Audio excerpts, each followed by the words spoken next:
because we're going to kind of have to cover a fair amount of ground here. And so we're going to talk about filling in a character and filling in line art in Toon Boom. And so right here, I have a turnaround for my character. And let me just change this real quick. Okay, so I have a turnaround for my character, and I show how to import images in an earlier video, but you just go to File, Import, and then Images, bring it in. And when you're repositioning your character, just make sure that Animate is turned to off. Otherwise, when you're repositioning the drawing, it'll create animation keyframes right there. So for instance, if I'm moving this around, right here, Animate is off. So you can see in the turnaround, no keyframes were generated right there. But by default, Animate Current Frame is turned on. And so that helps with kind of working with symbols and tweens and things like that in Toon Boom. And so if it were on, you can see it creates a keyframe right there. And then if I were to move it over here, it creates a keyframe right there. And all of a sudden you have a turnaround that's animating on you right there. So you want it to be still. So when you're positioning it, just make sure Animate is off. And let's see here. So that's the turnaround. And for part of this demonstration, I'm going to use this turnaround because I want to first show that how to kind of develop your palette right here. So I like to kind of try to make as many of the color decisions and things like that as I can during the turnaround process. And so that way, when it's time to animate, I can focus on the animation. And then when it's time to fill in the animation, I can just use the palette tools and then the eyedropper tool to kind of pick the colors that I'd already kind of worked through during the turnaround process. So to create your palette right here, you can see that I've already done this, but I'm going to demonstrate it here, is when you open up Toon Boom, it shows up looking like this, where you have your primary colors and black right there. And so what you're going to want to first do before you start even kind of begin filling things in typically is start to kind of develop your palette right here. So what I like to do is create my own palette rather than building off of the one that's already in there. So I'll just press plus right here. So plus is right here on the top panel of the palettes window. And right here, I'm just going to call this online 2, press OK. And right here, we have a new palette to start with. So with this turnaround, or this specific turnaround, the lines I'm using are black lines. So that can work right here. Something, I might consider here is making this like a dark brown or something like that, just so that it kind of works with the character a little bit better. But let's not overthink this right now because we're just going over the techniques here. So I'll just call this line right here. And then we're just going to build this out here. And so whenever you're creating a new color, you just press this plus sign right here. It's basically going to duplicate whatever's selected. Then to make it a new color, you just double click. And right here, this window will come up. And it's a single color wheel mode right here. And you can go to the multiple color wheel right here, where I think it's a lot easier to kind of dial in the color that you want right here. But if you have a turnaround, it doesn't really matter which one of these you're in, because you're just going to find this eyedropper, which is right here in the single wheel mode. And then it's right here on the multi-wheel mode. And what you have to do is you have to click on the eyedropper, and I'm holding it down this whole time, so don't let go. And then I hold it over the area where the color, the desired color is, and then I'll let go. And you can see it selects that color right there using the eyedropper. And then right here, I can rename it. And it updates right there. So I'll do that again. Double click. Click and hold the eyedropper. This time I'll do the shadow. Call that skin shadow. And you don't have to press return or anything. You can just close it out. And we'll just kind of repeat that process right here. So I have the hair. So I'll double click, eyedropper, name that hair. We have the shirt. So I press plus, double click and hold the eyedropper, let it go. I believe the earring is a little bit of a different color. So click the plus sign, double click, eyedropper tool for the earring. And then the eye has a few colors in it here. So we have, oops.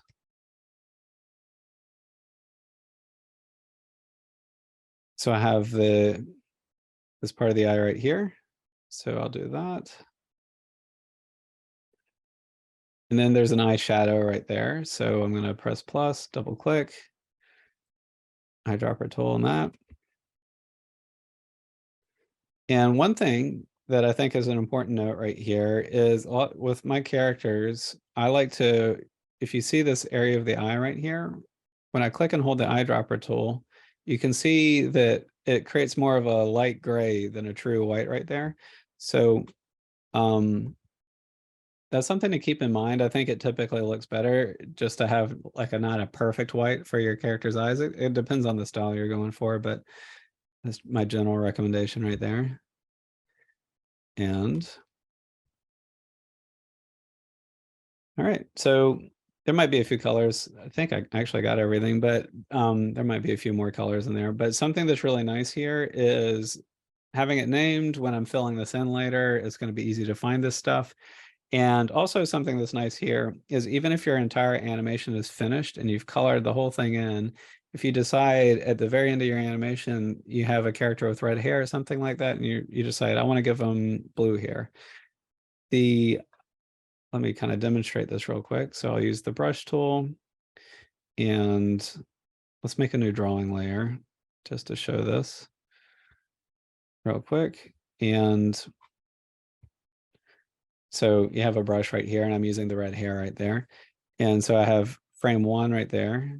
And then I have frame 2 right here. And we have that red hair. So imagine that that's a finished animation happening right there. If I were to double click this and let's just change it to purple, you can see that it updates to purple, not only on the frame where you changed it, but on any other frames within the entire animation right there. So you could finish your character and then decide you want to go for a whole different color scheme, and it would only take you a few seconds to kind of experiment with that right there. So that's a really nice kind of feature right there. So I'm going to delete that layer that I just created. Okay. And so now I have the palette selected. And so one thing that'll be really helpful is I had the turnaround on in full opacity for this whole process because I wanted to use the eyedropper tool. But when you're animating, you might want it off entirely, or you might want it to be at a lower opacity. So the way to change that is I have the turnaround selected right here. If you look at this button that's right here where my cursor is, if I click on that, it expands down and you can see that there's an opacity slider where I can just take that number and I can just click it and drag it to the left right there, or I can click it once and type in a number right there. So that's the main way you can change the opacity right there. Alternatively, a more complicated way is you could right click on it, then go up to layer properties right here. And you can see there's a lot of layer properties that you can kind of go in and adjust right here. So that's something to kind of keep in mind. But in the final tab, there's advanced, and then there's opacity where I could change it right there. And you'll see that it'll update throughout the whole thing. So that's how you change the opacity of a layer right there. That can be particularly helpful for turnarounds because a lot of times, especially when I'm starting to kind of getting into the filling in process, if I have this on, I don't want it on all the way because I want my eyes to be focused on the animation. So let's talk now about kind of what these are, and then kind of filling in your line art. So I'm just going to hide my turnaround for a second, and let's just kind of focus on this. So by default, when you open Toon Boom, it's going to just look like it's not going to look exactly like this. It's going to have the line art and then the color art option right there. And so the reason I have 4 is it can just be a little helpful, especially if you're dealing with characters that have shadows and things like that. But the line art color art version is great as well, especially if you're dealing with a simple character that can maybe even be better. So to change that, again, it's just Harmony, and then Harmony Premium, go up to Preferences right there. And then if I go to Advanced, by default, it's going to look like this. So I'll turn this off, and it was Support Overlay and Underlay Arts, which is the very top option under Advanced. So it looks like that by default. And what I'm going to show today is with the 4 layers right, like that. So if you want the 4 layers, you can just go to Harmony, Preferences. Over here, go to Advanced, and then turn this on right here. And then it's not going to do anything until you press OK. So make sure not to cancel out of that. And then you can see you have the 4 layers right here. So the advantage of this is that we're able to separate out our line art with our shadow art, with our underlay color art, as well as our overlays for like specular highlights and things like that, and just keep everything kind of divided between different layers. And the challenge that arises from working this way, and something to be mindful of, is it just kind of requires some practice and then a little bit of mental organization just to make sure that you're kind of working on the right layer when you're working. I kind of make that, especially early on, I made that mistake a lot where I'd think I was on my line art layer, but I was really on my color art layer. And so within each of these, I feel like I'm overusing the word layer right here. So to explain this a little bit further is whenever I create a new drawing layer down here, within each of these layers contained within it are 4 independent layers that are kind of nested within it right here. So I'm going to start off by creating a new drawing layer. So I'm going to press this plus sign right here, go down to drawing right there, and I will call this online demo 2. And you can see right here, if you're working in the standard way, you'll just, instead of having 4 options down here, you'll just have 2 with line art and color art. And you can see you can mix and match between bitmap and vector, and it just kind of depends on what style you're working in. Typically, when I'm animating, I'm using bitmap and then the brush tool for kind of creating my rough drawings and animation. And when you work that way, it feels more like when you're working with a pencil on paper. But when it comes time to kind of fill in and finish the animation, color in the animation, I prefer vector art and then using the pencil tool right here. So I'm just going to do vector all the way down and add and close right here. And we're going to work on this layer right here. And I'm going to press the pencil tool right here. And for my line art, I'm going to use this black because that's the kind of what my line art's going to be. And with this panel right here, we have the pencil properties. And something that's really nice here is you have these pencil options, but you can kind of custom make your own for your project right here. So you can see that I already made one, and it's just kind of a thin pencil. And one thing that's nice is I was able to kind of put like a little bit of a felt texture onto it just to give it a little bit of a tiny hint of an organic feeling to it. And so let me delete that real quick. So the pencil tool, when you're working with it, let's just say you're working with your pencil 1 right here. You draw, you have the line, and you can make the line bigger like that and kind of make some adjustments to it. Then there's centerline smoothing. So with it off, you can kind of get some hard lines right there. And then the more you turn it up, the more it's going to kind of smooth it out for you just a little bit. So it'll kind of help you if you're trying to make circular characters and things like that. So you can dial in those properties right here. Additionally, you can press this little button right here, and you'll have some of the same controls right here, minimum, maximum size right here, centerline smoothing right there. You can see when I move the slider here, it moves it also over there. And you can also add texture into it. And so this is a really nice feature of Toon Boom is, let's work with grain. Let's do charcoal. I'm going to work with a larger brush right here. And so you're able to kind of get some organic looking brushes right here. But an advantage is when you're working with vector artwork, there's a few advantages of it. Is with the contour editor, you can select it and you can work with it almost, I mean, just like as if it was you're working in an Adobe Illustrator right here, where you can click on a handle and adjust the Beziers right here and alter it after the fact, which is something you can't do with raster art or pixel art right there. You can also delete Beziers and fine tune things. And something else that's nice is you're able to use the paint bucket tool in a nicer way to kind of fill in your animation after the fact right here. And so let's just say, for instance, sorry, I zoomed in by mistake. Let's just say, for instance, that this custom pencil I made right here is something that I like and I want to save, is all you need to do is you just press this little plus button right there, and I can name it online demo right there and press OK. And down here, you can see it gets stored as a pencil within your project. And you can even click it and hold it and drag it towards the top right here if you want to have easy access to it down the road. Alternatively, if you make a pencil and you decide you don't want anymore, you can just press this minus button and you can see that it's no longer a preset in there that you have to worry about. So we got our pencil set up. So let's move on to the next step. So I have the pencil right here. So we're working in, so this is really important that when you're doing your line art, that you work in the line art kind of layer right here. And so one thing that I generally recommend is when you're making your lines, let me make my pencil a little bit larger here so this is more visible. Let's say that we're drawing an eye for a character. So I'll kind of generally, I'm in the habit of having my lines cross like that.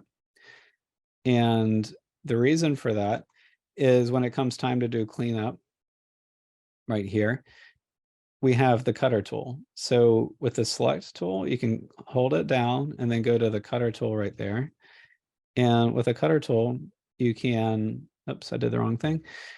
What you can do is you just, especially if you have it set on lasso mode rather than the marquee tool, is you can just drag through and you can see it deletes those extra points right there for you, which can be really helpful. For points like this, where I kind of didn't give myself a lot of room, you might need to zoom in on it a good amount. Let's see if we can get that there. And sometimes that can be a little trickier. So when that happens, what you can do is we have the contour editor, which is this button right here. So I can select this line, click it, and just kind of adjust this to kind of pull it out a little bit more. And now the cutter tool should work.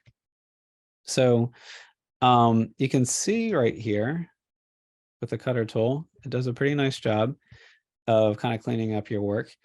But something that happens here, and take note here that I was just drawing one line right here for a circle. And this is going to be a little bit different when I draw some in my next demonstration where I draw using multiple lines, is there's like this weird little gap that happens right here. And so to fix that kind of weird gap that's right there, I'll do the contour editor, select this area right here. And what I'll do is I'll create 2 anchor points on either side of it. So I'm just, again, using the contour editor. And then right here, I'm just going to click and drag just a tiny bit just to add a new anchor point there. Click and drag to create a new anchor point right there. Now I'll select this awkward one in the middle and then press delete right there. And I can kind of readjust my Beziers and it's cleaned up for me right there. So that's, you know, oops. Also remember you can press Shift M to zoom all the way out kind of to the, if you zoom in too far by mistake. So I'll show that again. So it's contour editor right here. I'll select right there. I can see this one's going to be a tiny bit trickier because I already have an anchor point right there, but I'll make a new anchor point here.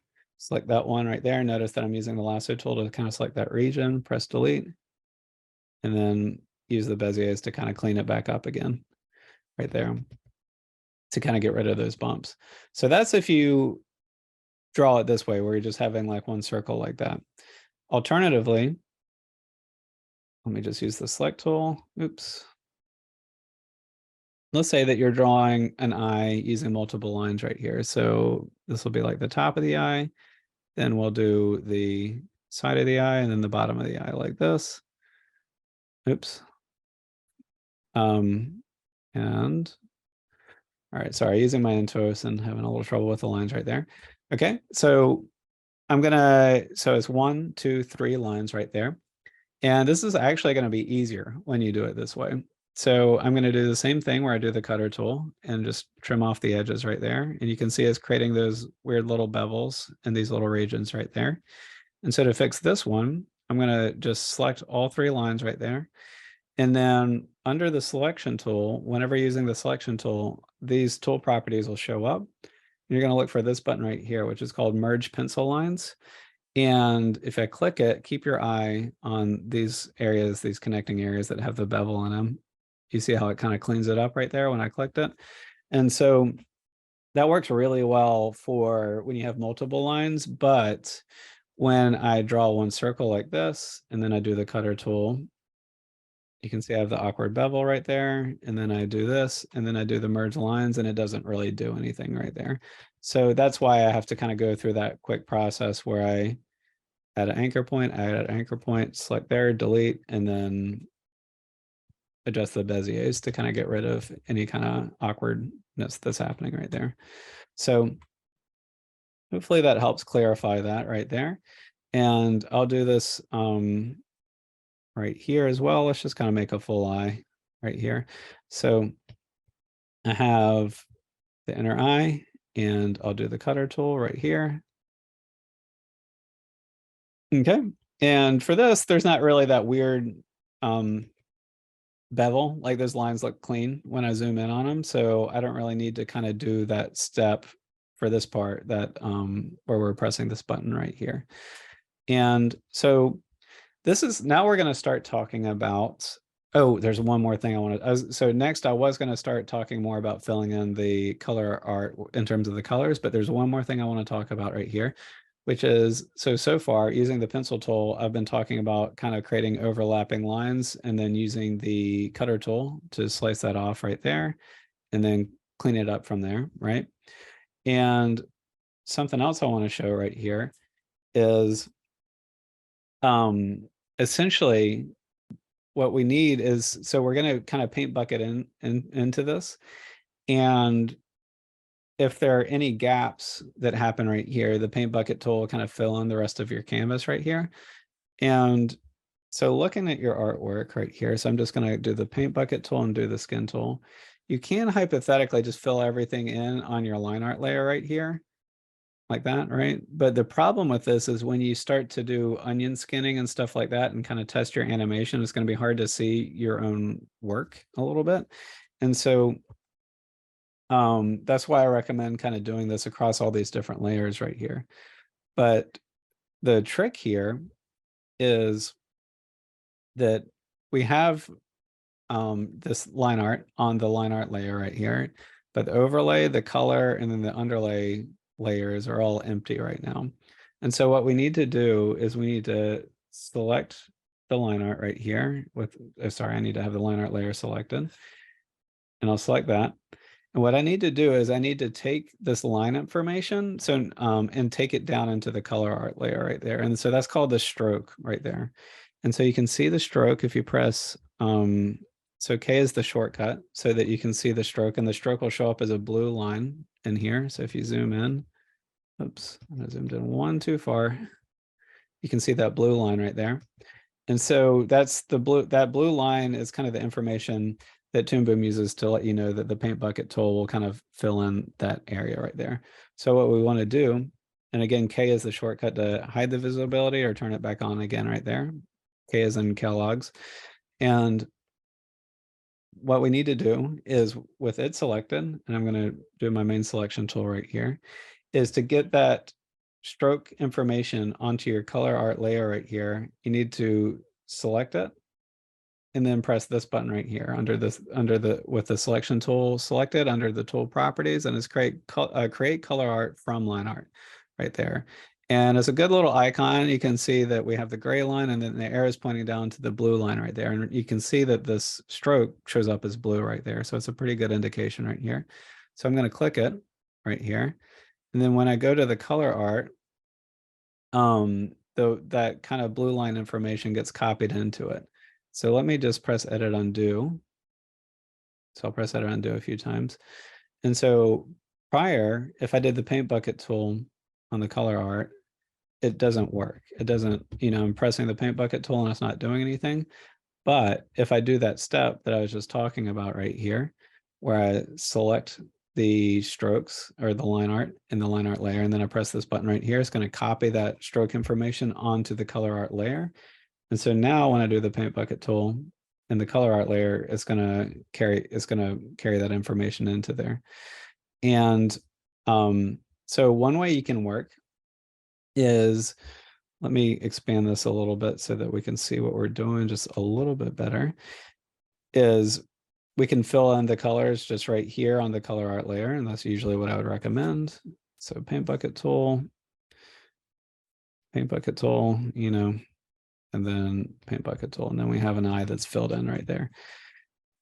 So that can be really helpful. So before, I was talking about the line art layer and then using the cutter tool to create your line art and kind of have things closed off. And that's usually the way that I work right there. And in order to kind of show this next way of doing line art right here, I needed to at least kind of introduce that concept of copying your line art down to your color art.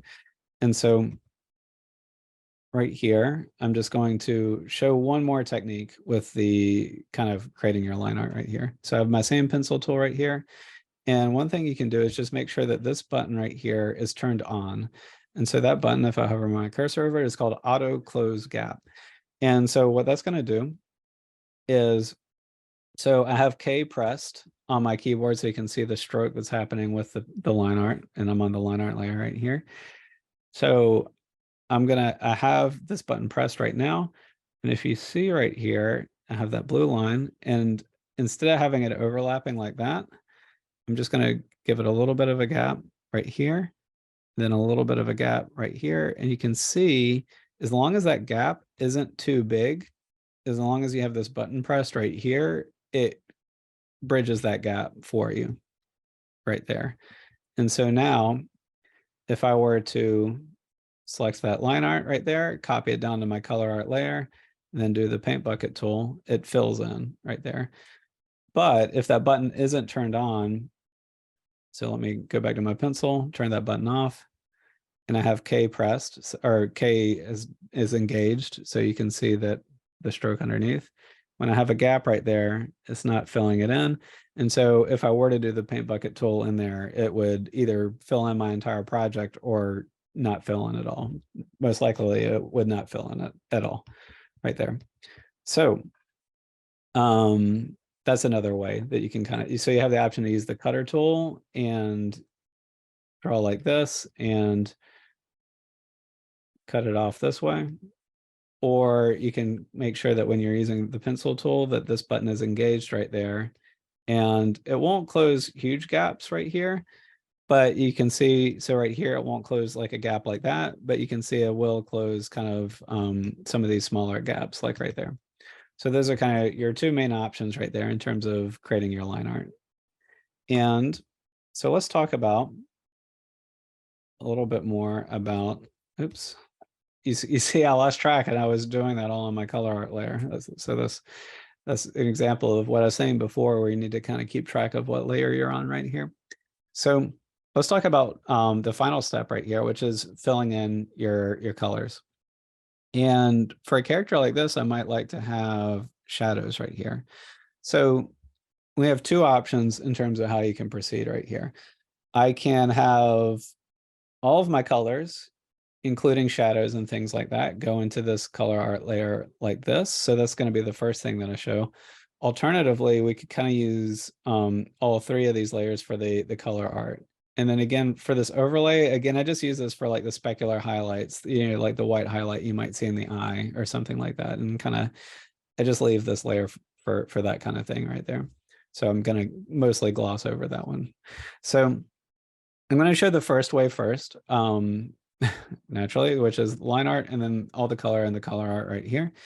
And let's say that we have a shadow right here being cast from the upper eye right here. So one thing that can be really helpful here is to click on the paint bucket tool, and then we have the stroke option right here. And I'm going to move into my color art layer. And let's say that I want a shadow to be kind of cast in this little area right here. And my line was a little jagged right there. Let's try this again. And I typically just try to draw it. Again, if I was on a Cintiq, I would be able to draw this a little bit better. But you can see right here that it's the same. The stroke right here is just we're manually drawing the stroke information that is automatically embedded when you do line work. And what this will do is it'll make it when you do the paint bucket tool, you are able to kind of just fill in these individual layers right here without filling in everything else. And what's nice about this is these strokes don't show up on your finished animation when you export it. So it's a way to kind of create dual shading in areas without the line art being attached to where one color changes to another right there. So that's kind of why we do it right here. So in addition to that stroke right there, it's something, since it's vector, we can use the contour editor and clean it up a little bit. So you can see that I selected it right here. And you see how my line was a little wobbly. So I can just click in here and I can delete some anchor points or use Bezier's to kind of clean this up a little bit. And this can be really helpful for kind of getting your line art, or sorry, your shadow work looking as good as possible right here. So again, I'm just using the Bezier's and cleaning up my own line work right there. And so if we wanted all of our shadows, all of our colors in this layer right here, I could just go down to the eye white, do the paint bucket tool. So I have the eye white, then I'll go to eye shadow, fill that in, then I have the eye, and then I have the eye shadow right there. Then finally I'm going to use the same color as my line work for the inner eye right there. And so now when I go back to my line art and then I press K to kind of hide my strokes right there, you can see that I have a filled in animation, or sorry, filled in artwork where I have my color art all contained right within here, and then all my line art contained within there. Something to kind of add in addition to this is that these are separate, even though they're contained within the same layer right here. So if I were to turn the visibility on and off, they all turn on and off at the same time. If I were to hypothetically select my color art right here, and then go to my selection tool, select everything there, and then press delete, you can see it deletes the color art, but the line art stays visible right there. So just kind of keep in mind that these are kind of, they work together, but you can delete them, move them around, and do stuff like that independent of one another. So what I just demonstrated a moment ago was just how to take your line art and then put it into simply the color art layer. Something some of you might want to do is imagine that you're working with a character like this where we have the shadows and stuff like that. Is sometimes you want to divide this into all of these layers right here. So for this example, I'm going to show, and this is going to be really similar, there's just one minor adjustment, is I'm going to have all the shadows here, and then I'm going to have the base tones down here. So like looking at my turnaround, just to make clear what I'm about to say here, is like the shadow right here under the neck is going to go within this color art layer. And then the base color of the skin tone, things like that, will go into this main color layer right there. So let's show how to do that. So I have my line art right here. If I press K, I can see the stroke information right there. But since I deleted everything out of my color art, I'm going to need to copy that back down again. So I have the line art right here. I'm going to select it all. And then I'm just, remember when you under the selection tool, and make sure that the selection tool is on, or else you're not going to be able to see this button. We're going to have the create color art from line art. So I'll press that button and it's going to copy the stroke information onto the color art. And you'll be able to tell that it copied, by the way, if so I'll just press edit undo. You'll be able to tell that it copied because normally, even though I have K selected right here, I can see it on my line art, but if I go to my color art, you can see it disappears right there because there's no stroke information on my color layer. So the way that you can tell that it copied down is, again, you select it all in your line art, press the button. And then if you go to your color art, if that blue line is still there, that means that it copied down. So right now, this is kind of the base information. And so what I'm going to do is I'm going to select it right there within my color art, and I want to get it to my underlay layer, and you can see my underlay layer is empty right now. So to get it from here to kind of get my base color, all you need to do is just, again, select it right here, press Command C or edit and copy wherever that is. There we go. Edit copy, go down to the underlay layer and then press Command V. And you can see right there that it should, there we go. I didn't have K press, so it wasn't showing up at first. It'll copy down into this underlay layer. So now I'm in the underlay layer right here, and I'll go back to my color layer, click on my paint bucket tool and go to stroke. And I'm going to do that thing where I kind of paint in where my shadows are going to be. So just using the stroke tool right there and drawing that in. Remember, I have a little bit of a wiggly line right there, so you can clean it up. So you just click this button right here, the contour editor, select the stroke that we just made, and you can delete Beziers and clean up your work, and also click on it and change the handles right there.